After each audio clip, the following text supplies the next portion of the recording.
And our conversation with Lisa Spencer from the Indiana County Department of Human Services, brought to you by Marcus and Mack, a law firm representing injured people. So Lisa joins us on the line. She, of course, and everybody else having her life impacted, her work impacted by the coronavirus and the COVID-19 crisis. Lisa, good morning once again. So you're telling me that you're still getting the job done, even though it's being done differently.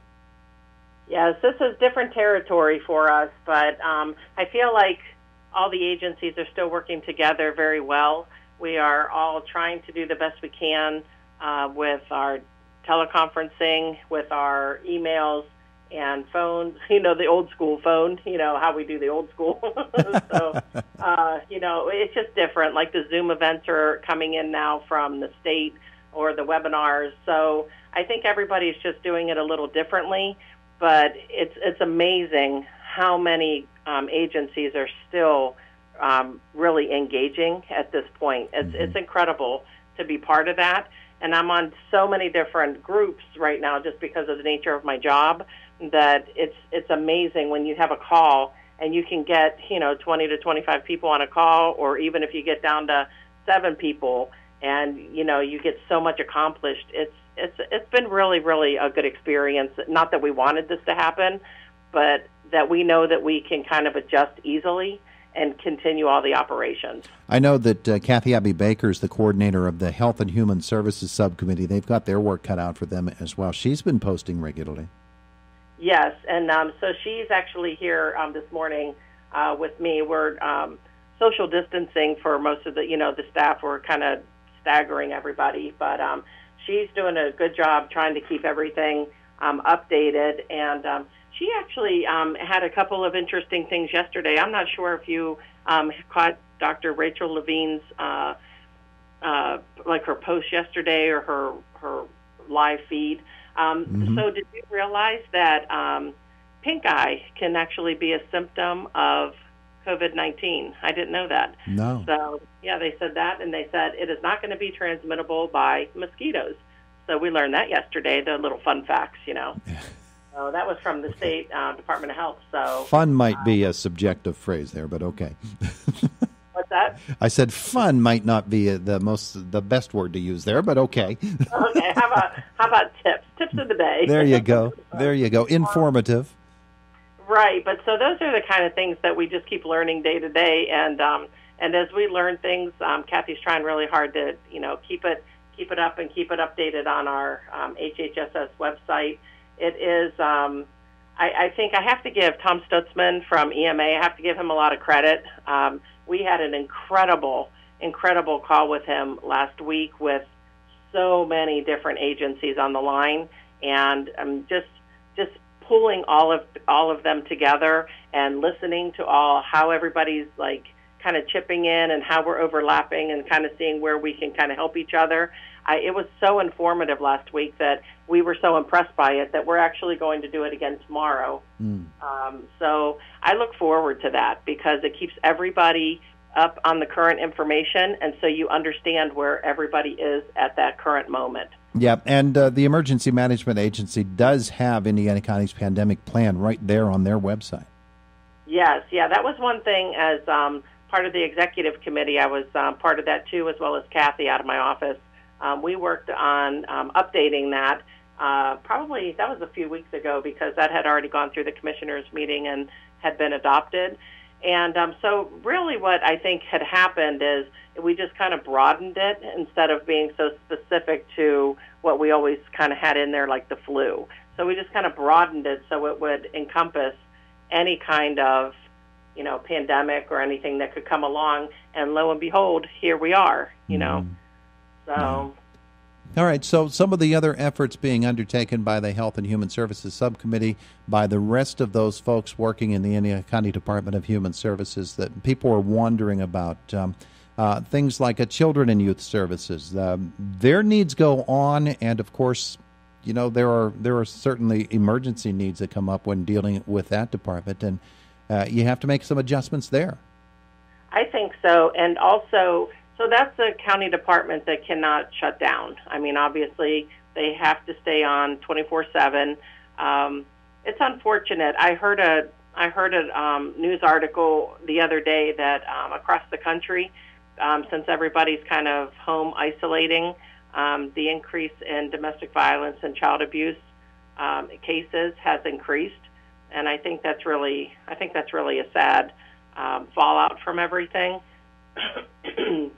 So children and youth is going to have their hands full. Plus, they also have to, figure out how to keep all their workers safe too. So, you kind of are on both sides of that. Mm-hmm. But there are a couple of different agencies that are going to be in that predicament where they just have to keep working, like the nursing homes and personal care homes. Anyone who does direct service, you have to do the best you can in these trying times.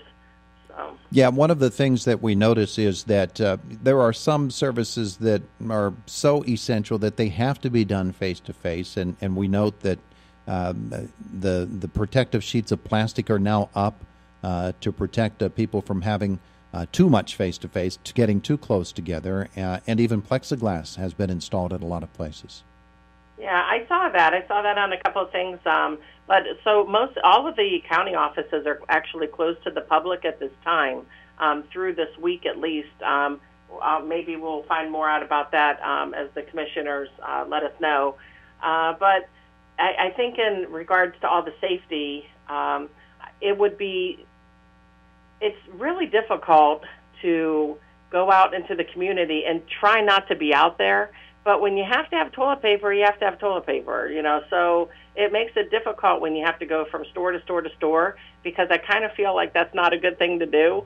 But when I have to, when you have to get essentials, you have to be out there. So I think if everybody, while we're even at the store, if we all just practice really good social distancing and, just make sure you have, something in the car that you can wash your hands or, wipe your hands off, and don't touch your face as soon as you're done, because everything you touch, if this can stay on different surfaces, that's the easiest way to spread it, and we don't want that to happen. But we do understand people have to go to the pharmacy. They have to pick up their medicines.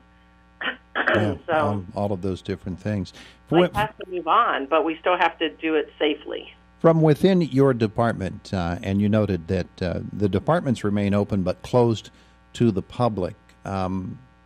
Talk about that, because I'm sure there are people who don't realize how extensive the Indiana County Department of Human Services is. There are a lot of different offices and agencies that you deal with. Well, basically, we deal with everybody because our scope is so wide. So we're usually involved with all the agencies.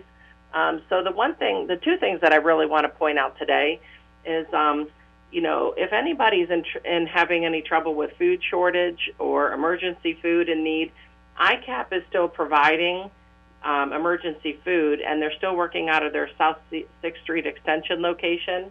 So I would like to give people the number to ICAP, because we don't want people just showing up there. Yeah. We want to make sure to keep the staff safe down there too. Mm-hmm. But if I could give this number, if anybody's in need for food, it's 724-465-2657.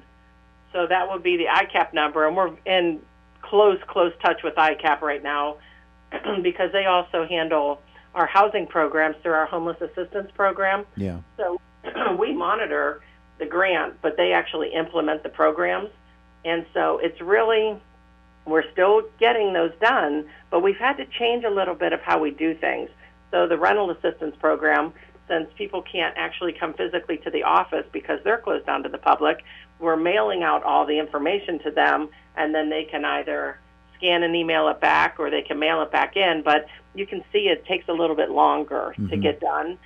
But that's the best that we can do right now, as long as everybody's under this, kind of closed to the public thing. But we are still helping people. And the shelter's been a little tricky, I think. So, you have to worry about social distancing. So what we approved is to move people to different places that were available so we could spread them out, even though they were still part of our shelter. So we're not accepting any more because we don't have the capacity until all of this kind of subsides a little bit at the shelter, so we can keep a hold of that, because we certainly don't want that to be, where everybody's in too close contact. Yeah, I think one of the things that we need to point out as well is that you can still give to organizations such as ICAP. That's a little bit more difficult than in the past in terms of actually passing the material off. Of course, if you want to give by just making a monetary donation, that's much easier. But if people want to donate, they should call that same number, correct, to ICAP and make some sort of an arrangement? Yes, they can do that. And also, there's another kind of little collaboration that I'm involved in as well with the United Way. And so people can donate to the United Way as well and earmark it for, kind of like emergency relief or, disaster relief or whatever, so that we can help people that have possibly been affected by, being laid off for this pandemic. So, yeah. Or whatever they're calling it. I guess they are calling it a pandemic now. Mm-hmm. So I saw yesterday that we were up to 6 confirmed cases in Indiana County. So that was a jump from 2 to 6. And so it's going to be interesting to watch how this all plays out, because so far we have not been on the stay-at-home list for the counties. It's coming at us, though. We're surrounded by it now. We definitely are. And so I just wonder, how that's all going to kind of play out, because that will certainly change business as usual too. So we might go through another kind of rotation in this, but we're just going to have to kind of rotate with it and see how it goes. But I feel pretty confident that the agencies they're still going to work well together, and I want the Indiana County residents to know that just because you can't come in the buildings, it doesn't mean things aren't happening behind the scenes, because a lot of good work's getting done, and everybody's still engaged. And if we have to, eventually, hopefully we don't have to, because I can work in my office. I'm only a mile from my office, but if we have to go to home, hopefully we can still give the same level of service that we have been. She is Lisa Spencer, Indiana County's Department of Human Services. She was worried she wouldn't have enough to talk about. How about that? Yeah, it's so funny that it works that way. Yeah, it is. Hey, Lisa, have a wonderful day. Be safe. All right, thanks so much. Bye-bye. It's the voice of Indiana County, WCCS, AM 1160 and 101.1 FM. When Mom needed more care than we could handle, we chose Scenery Hill. Scenery Hill. Scenery Hill. Scenery Hill.